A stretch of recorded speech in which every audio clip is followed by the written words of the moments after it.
Assalamualaikum warahmatullahi wabarakatuh. Perkenalkan, saya Dea Putri Ananda dengan NIM 2404120062 Rombel B kelompok 3 akan mempresentasikan mengenai K3 atau Keselamatan dan Kesehatan Kerja Praktikum Laboratorium Lingkungan.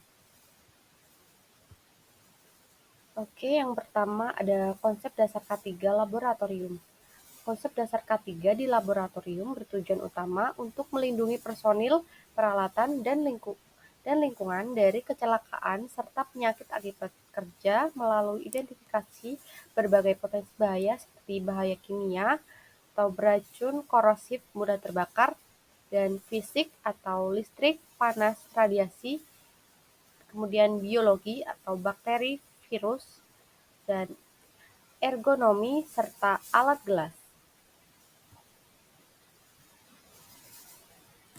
Selanjutnya, alat pelindung diri di laboratorium lingkungan meliputi alat pelindung diri atau APD wajib digunakan di laboratorium lingkungan adalah perlengkapan terakhir untuk melindungi tubuh dari bahaya. Yang pertama ada hairnet atau penutup rambut, penutup kepala berbahan tipis yang digunakan untuk mengikat dan menutupi rambut. Kegunaannya untuk mencegah rambut rontok atau jatuh ke dalam sampel atau reagen serta melindungi rambut dari kontaminasi bahan kimia. Selanjutnya ada goggles atau kacamata pengaman, kacamata dengan pelindung kedap yang menutupi area mata secara rapat. Kegunaannya untuk melindungi mata dari percikan bahan kimia, debu, uap, beracun, atau partikel kecil yang berterbangan saat eksperimen. Yang ketiga ada latex gloves atau sarung tangan latex. Sarung tangan sekali pakai berbahan latex yang pas di tangan. Kegunaannya untuk melindungi tangan dari kontak langsung dengan bahan kimia, sampel biologis atau kuman, juga mencegah kontaminasi silang. Yang keempat ada lab coat atau jas laboratorium. Pakaian pelindung panjang berlengan panjang biasanya berwarna putih. Kegunaannya untuk melindungi kulit dan pakaian sehari-hari dari percikan bahan kimia, tumpahan sampel, atau kontaminasi biologis. Juga berfungsi sebagai pembatas antara tubuh pengguna dengan bahan berbahaya.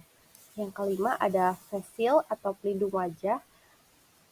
Lembaran plastik transparan yang menutupi seluruh wajah. Kegunaannya untuk memberikan perlindungan ekstra dari percikan bahan kimia, cipratan cairan panas, atau benda asing yang melayang. Biasanya digunakan bersama goggles untuk melindungi maksimal. Yang keenam ada medical mask atau masker medis. Masker sekali pakai yang menutupi hidung dan mulut. Gunaannya untuk melindungi pemakainya dari percikan droplet atau partikel di udara. Di laboratorium juga digunakan untuk mencegah kontaminasi sampel dari pernapasan pengguna. Yang ketujuh ada closed-toed shoes atau sepatu tertutup. Sepatu yang menutupi seluruh bagian kaki termasuk jari dan tumit. Kegunaannya untuk melindungi kaki dari tumpahan bahan kimia, pecahan kaca, atau benda tajam yang jatuh. Ini sangat penting untuk mencegah cedera di laboratorium. Selanjutnya ada juga beberapa alat yang biasa digunakan di dalam laboratorium. Yang pertama ada glass beaker, digunakan untuk menampung, melarutkan, memanaskan, serta mencampur larutan atau sampel kimia. Yang kedua ada Erlenmeyer, berguna untuk menampung, mencampur, dan memanaskan larutan. Bentuknya yang kerucut memudahkan untuk titrasi karena goyangannya lebih terkontrol. Yang ketiga ada tabung reaksi, alat utama untuk mereaksikan zat kimia dalam jumlah kecil. Biasanya juga digunakan untuk memanaskan zat. Selanjutnya yang keempat ada gelas ukur. Berfungsi untuk mengukur volume suatu larutan atau zat cair secara tidak teliti atau ketelitian sedang. Yang kelima ada labu ukur, digunakan untuk membuat larutan dengan konsentrasi tertentu secara presisi, mengencarkan atau melarutkan zat hingga volume tepat. Yang keenam ada pipet, berfungsi untuk memindahkan larutan atau zat cair dalam jumlah kecil dari satu wadah ke wadah lain. Contohnya pipet tetes, pipet volume, dan pipet ukur. Yang ketujuh ada corong, digunakan untuk membantu memindahkan larutan ke wadah yang bermulut sempit seperti labu ukur, dan juga untuk menyaring dengan bantuan kertas saring. Yang kedelapan ada cawan Petri, wadah untuk membiakkan mikroorganisme atau kultur bakteri seperti jamur atau untuk mengeringkan sampel. Yang kesembilan ada corong pemisah, alat khusus untuk memisahkan dua larutan yang tidak saling bercampur, misalnya minyak dan air, berdasarkan perbedaan massa jenisnya. Yang ke-10 ada pembakar spiritus, sumber api terbuka yang digunakan untuk memanaskan larutan atau mensterilkan alat, misalnya jarum OC. Yang ke-11 ada kaki tiga dan statif, berfungsi sebagai penyangga atau penopang peralatan gelas saat dipanaskan. Kaki tiga untuk pemanasan, statif untuk klem atau ring. Yang ke-12 ada spatula, alat untuk mengambil bahan kimia padat seperti serbuk atau kristal dari wadahnya. Yang ke-13 ada penjepit tabung, alat untuk menjepit tabung reaksi saat dipanaskan agar tangan tidak terbakar. Yang ke-14 ada batang pengaduk, digunakan untuk mengaduk larutan agar homogen atau membantu mempercepat proses pelarutan. Yang ke-15 ada kawat kasa, diletakkan di atas kaki tiga untuk menahan bejana gelas seperti beker saat dipanaskan, berfungsi meratakan panas dari api pembakar. Selanjutnya ada simbol K3 di dalam laboratorium lingkungan. Simbol K3 di laboratorium yang sering disebut sebagai piktogram bahaya atau simbol GHS Globally Harmonious System adalah gambar pada label kemasan bahan kimia yang memberikan informasi cepat tentang jenis bahaya yang ditimbulkan oleh bahan tersebut. Yang pertama, ada eksplosif atau mudah meledak, menandakan bahan kimia yang dapat meledak jika terkena panas, percikan api, guncangan, atau gesekan. Yang kedua ada oxidizing atau mengoksidasi, bahan yang tidak selalu mudah terbakar tetapi dapat menyebabkan atau memperparah kebakaran dengan memasok oksigen.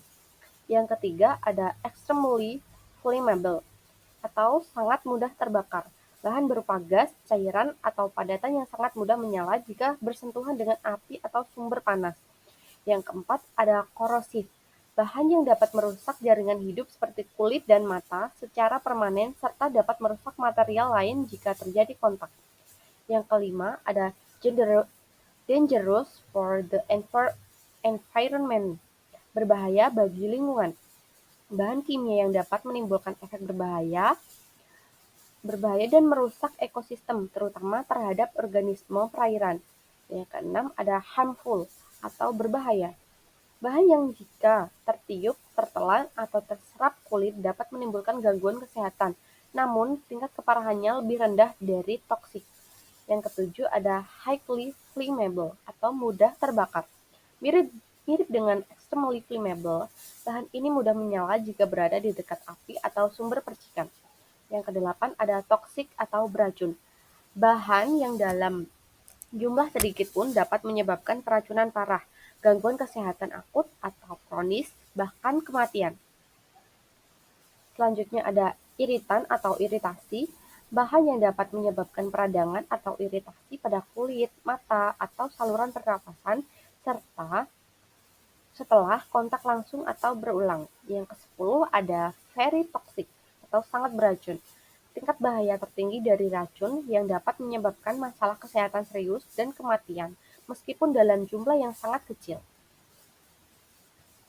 Kemudian di samping sini saya akan menjelaskan kembali mengenai simbol-simbol yang ada di dalam laboratorium.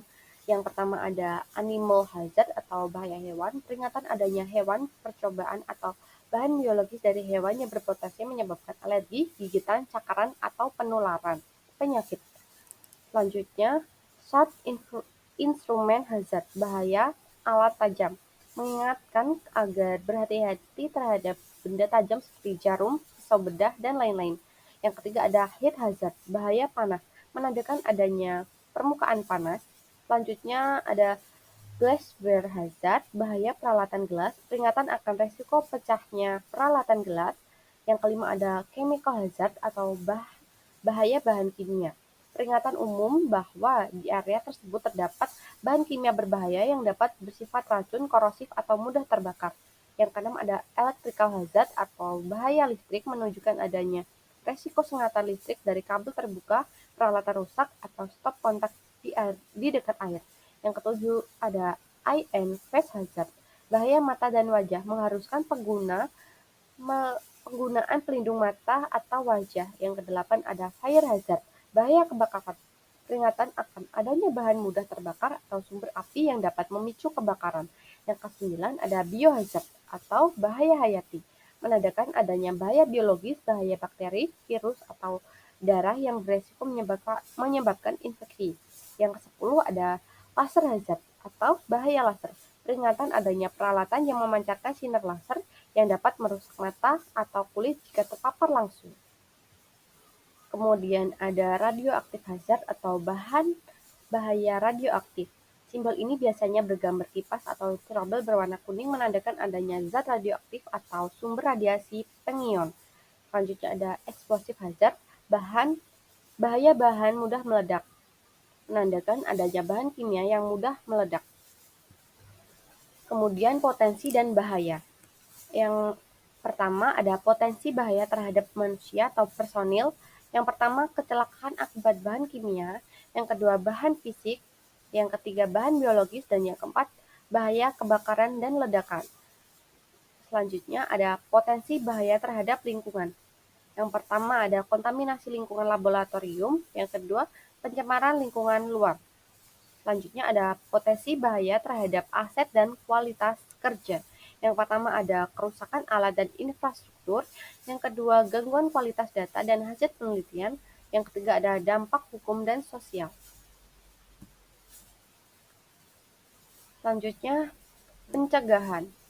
Ada 5. Yang pertama, pastikan setiap orang yang masuk lab telah mengikuti pelatihan K3 dasar dan memahami MSDS dari bahan yang akan digunakan.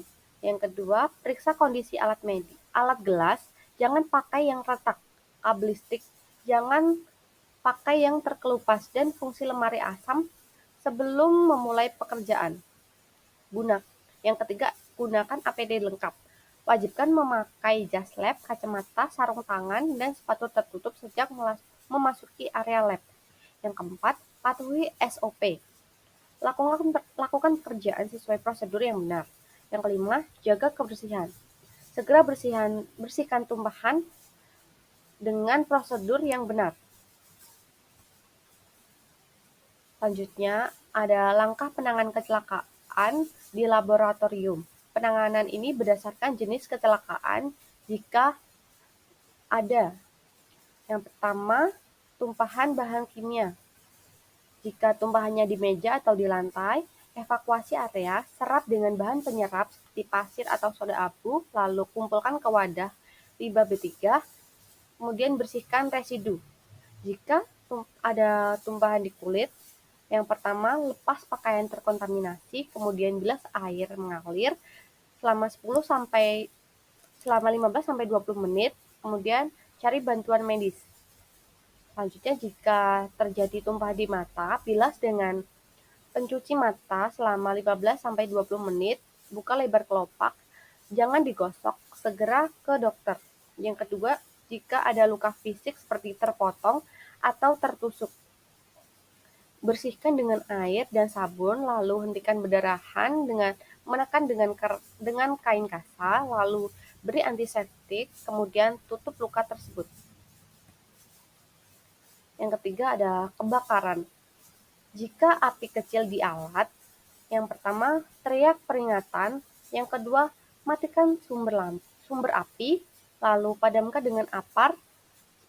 Caranya dengan menarik pin, arahkan, tekan, dan sapu. Yang selanjutnya, jika api di pakaian atau tubuh, lakukan stop, drop, and roll. Berhenti, jatuhkan diri, dan berguling, atau gunakan safety shower. Selanjutnya, jika api membesar, evakuasi segera, tutup pintu, dan hubungi pemadam kebakaran. Yang terakhir, langkah akhir setelah kecelakaan ditangani. Setelah kecelakaan tertangani, laporkan kejadian kepada pengelola laboratorium atau petugas K3. Sekian presentasi singkat dari saya mengenai topik K3. Kurang lebihnya mohon maaf dan saya ucapkan terima kasih. Wassalamualaikum warahmatullahi wabarakatuh.